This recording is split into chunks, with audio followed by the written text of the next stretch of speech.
Hey guys, my name is Iñaki and I play this one guy called Monkey D. Luffy from One Piece. Right now I'm currently in Tokyo and the reason why I'm here is that I'm gonna go meet Ichiro Oda, the creator of One Piece. It's like meeting Batman.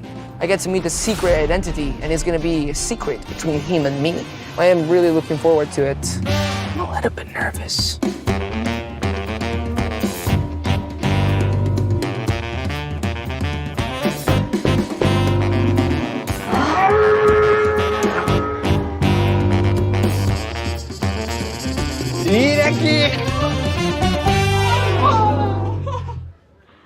本当に元気なやつでした。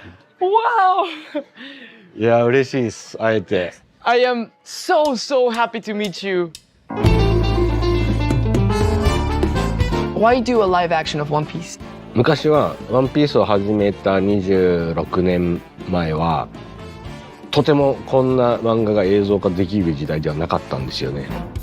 だけど、もうある時からその CG だの VFX だの、本当に技術が上がってきて、何でも映像化できるようになってきた。だからそういうものをたくさん見たから、これならまあ本当に信頼できるスタッフをさえ見つければ、なんとかこの映像化できるかなと思って踏み切ったっていう感じです。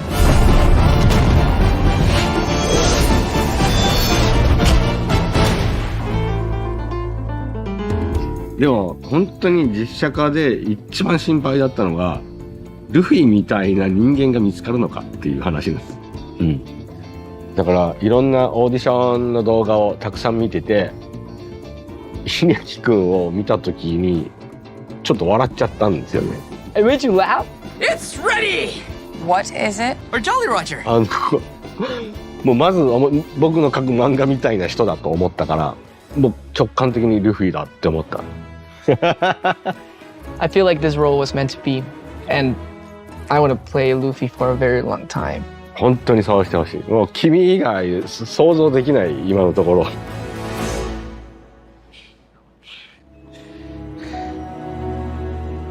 I love drawing, and I made this for you.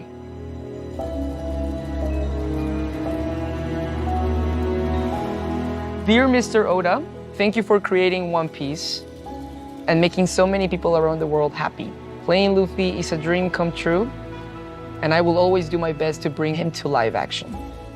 Luffy is a friend for the world who teaches us about courage, dreams, and family. I am beyond honored to be a part of his story, and me and the entire live action team admire you so much. Thank you for One Piece, and thank you for Luffy. 僕はもう君がもうルフィみたいにして生まれてきてくれたのが一番ありがたい。I love your character, Luffy, and he means so much to me. He makes me smile even when it's hard. いやもうそうやってみんなに元気にすると思いますよ、稲木くんのルフィが。